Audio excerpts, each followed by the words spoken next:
Hi everybody, this is Manny with Classic Auto Repair. Today we're going to take a look at a customer 1972 Chevrolet C10 pickup. This truck was brought into us with a fresh paint, exterior paint and body work that had been done. Some tires on the wheels, and basically the trim had been done on the exterior, and that was all. So he brought it to us from Austin, Texas to do the mechanical, to basically get the truck to a point where it was reliable and drivable on the road. And I just kind of wanted to take you through a quick review of the items that we did on this truck to get it to the point where it's becoming, it takes some time to get these vehicles to where you work out all the bugs. But on this visit, this is the second visit for the customer, we continued to work on things. One of the things was the gas tank was leaking, so we installed a new gas tank and sending unit. We calibrated that gas tank to the dash gauge cluster, which was also replaced. We fixed these rear license plate lights. You got to have a light in Texas at night or they'll pull you over. And of course we fixed all the brake, turn signals, parking lights on all of the all around the truck. So now it's got complete lighting around it. These are LED side markers. It's got new park light housings and lenses. The electrical has been gone through. It's got a new one-wire high voltage alternator. Got some new belts on there. We upgraded this car to it did not have power steering or power brakes. This was a drum truck, four-way drums. We installed disc brakes on this, and the disc brake master cylinder and power brake booster, which is here with the proportioning valve. So all this was installed new. It had no power brakes before, so it was kind of hard to stop. On the inside of the truck, we've done a few things. The customer has installed some items as well, like the seat cover and the trim on the door panels. What we put on here was this new rebuilt dash cluster. So I have a new chrome bezel, new knobs, all the lenses, and the circuit board on the back side has been replaced. The gauges have been installed and calibrated. Speedometer works, temperature gauge, battery, voltage, amperage. Oil pressure works. Installed a new line there to the motor and the gas tank itself. We also added, per the customer request, a new tachometer on it as well. As you can kind of see, just a nice clean original truck. Glass has been replaced on the front, and overall very nice example of what you see in the C10 pickup market. This has got the new door seals, chrome door seals on it. It's got some good seat belts in there. And then it's got all like the little trim moldings. The cat whiskers have been replaced, the wing glass. It's a non-air conditioned truck. It'd probably be something maybe in the future that might be looking at in the cooling system upgrade. This is an original radiator, but it's in pretty good shape. I go through, I pressure test them, make sure that they don't have too much corrosion inside of the core. And then I also added an overflow bottle. What this does is, as this radiator cap relieves pressure from hot days in the summer, instead of letting this tube run on the ground, which is normally the way these cars were set up in the 60s and early 70s, this tube just went down to the street, and you dumped your antifreeze down on the ground. Now what we do, just like new cars, we capture that antifreeze that's being dumped and we put it into an overflow bottle. Call them a capture bottle. And what this will do is it'll hold the excess antifreeze that's purged from the radiator, and at night when the system cools down, this will create a vacuum, and the fluid will be returned back to the radiator to keep it at the optimal level of cooling, which is at the very top. We also did some work on the electrical system here at the battery posts. These were corroded on the original cables, so we replaced those with new connectors, and these connectors have a plastic protector so you don't get your your wrench or screwdriver, shorting out the electrical post here on the positive side. It's got some good connectors for wiring that's necessary. And I ran a new fuse, a resettable fuse right here with the main power supply. So the power comes from the battery to this, and then from here goes to the main circuit around to the alternator, so it's charging on this system. Also installed a new ground on this, a body ground, as well as making sure that we had good connections on the motor ground as well.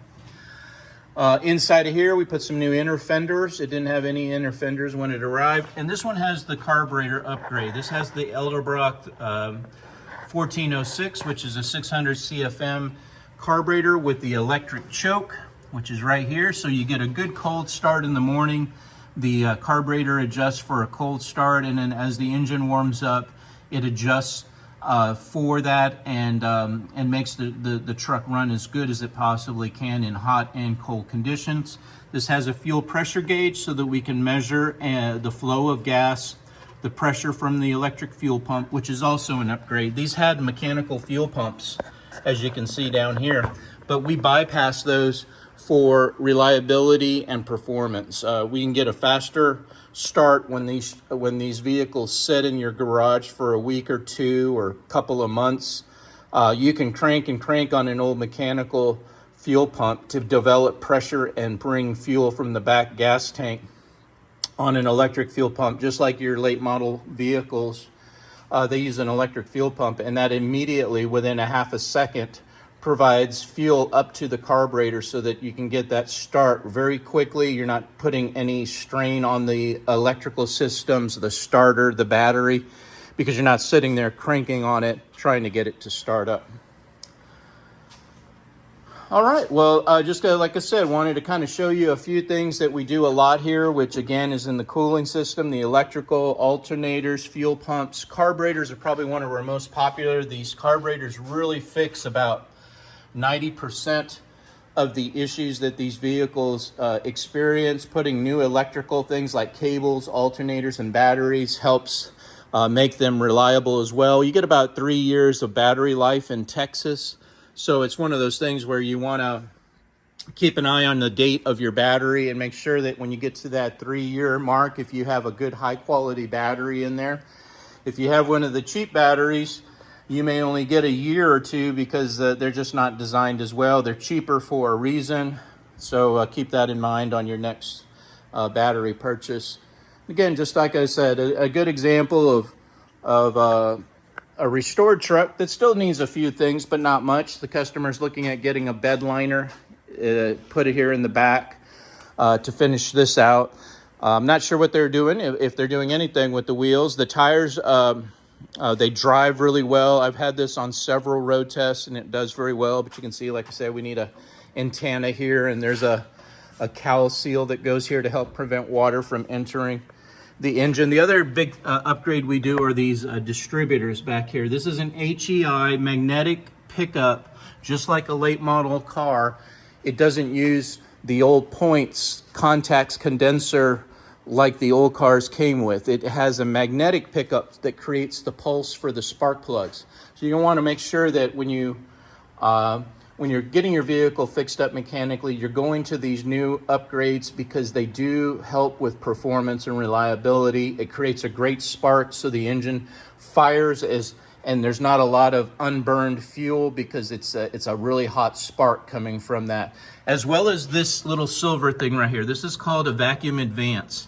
It connects to a vacuum hose that goes to the carburetor, and under acceleration, the little pod moves an arm inside of the distributor to advance the timing. And what this is it's like adding some extra horsepower and torque when you need it most. When you're stomping on the gas and you're trying to pass, you're trying to get on the highway, you want all the performance out of this motor. And because it didn't have a computer, there's no way to get the maximum adjustments on the motor. So they came out with the vacuum advance pod, knowing that under load, the carburetor is going to create more vacuum and it's going to pull on that and give you an extra few degrees of advanced timing.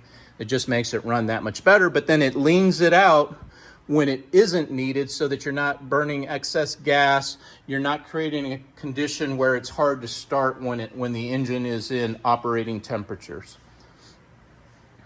Well, all right. Well, this is Manny again. I hope you enjoyed watching kind of an example of what we do there with some of these C10 pickups. As you can see, we have everything from 70s Firebirds, Trans Ams. We have a 70 Cutlass on the outside lift. 64 Lincoln in here for tuning a new carburetor. Again, a very common upgrade are these Edelbrock carburetors.